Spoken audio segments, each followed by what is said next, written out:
মার্কিন যুক্তরাষ্ট্রের সাথে পারস্পরিক বাণিজ্য চুক্তি সহ যে কোনো চুক্তির প্রতি শ্রদ্ধাবোধ থাকা প্রয়োজন বলে মনে করে সরকার।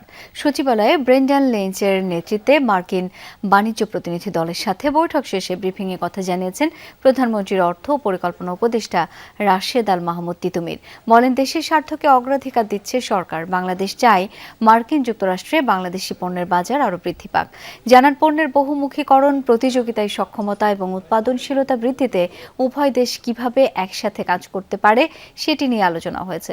রাশেদ আল মাহমুদ তিতুমির আরও বলেন, বাংলাদেশ এক্সক্লুসিভ রিলেশনে নয়, ইনক্লুসিভ রিলেশনে বিশ্বাস করে। সে কারণে রপ্তানি বাড়ানো নিয়ে আলোচনা করছে।